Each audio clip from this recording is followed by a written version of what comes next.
अभिनेता प्रसाद जवादे आणि अभिनेत्री अमृता देशमुख हे प्रेक्षकांचं लाडकं कपल. बिग बॉस मराठी मधली ओळख ते लग्नाचा निर्णय असा त्यांचा हा प्रवास अनेकांना आवडला. नोव्हेंबर 2023 मध्ये त्या दोघांनी सुद्धा लग्न केलं. तर आता त्यांनी साताऱ्यात मिनी संसार थाटलाय. अमृताचे नाटकाचे प्रयोग आणि प्रसादची मालिका अशी त्यांची ही तारेवरची कसरत सुरू आहे. प्रसादच्या मालिकेचा सेट जिथे आहे तिथे त्यांनी घर घेतलंय. तर आता अमृताने तिच्या युट्यूब चॅनलवर त्यांचा हा मिनी संसार प्रेक्षकांना दाखवलाय. तर लग्न होऊन सुद्धा आम्ही अजून हनीमूनला गेलो नाहीये याबद्दल ते दोघे सुद्धा व्यक्त झाले. प्रसाद म्हणाला, मला अमृतासोबत अजून खूप फिरायचंय, एक्सप्लोअर करायचंय.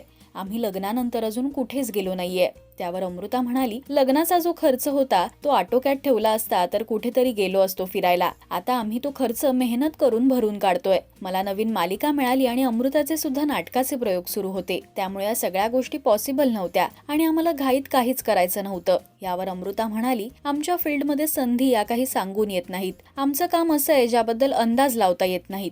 म्हणूनच काम सोडून फिरायला जाणं आम्हाला योग्य वाटलं नाही. प्रसादच्या वाट्याला एक चांगली महत्त्वपूर्ण भूमिका पारू या मालिकेच्या रूपात आली आणि आम्ही हा निर्णय घेतला. यावर प्रसादने अमृताचे आभार मानले की तू साताऱ्यात माझ्यासाठी येतेस, माझ्यासोबत वेळ घालवतेस, म्हणून मला खूप भारी वाटतं. तुम्हाला प्रसाद अमृता हे कपल आवडतं का हे आम्हाला कमेंट्स मधून नक्की सांगा. मराठी सिने विश्वातील बातम्या, अपडेट्स आणि गॉसिपसाठी तुम्ही सबस्क्राईब करा राजश्री मराठी.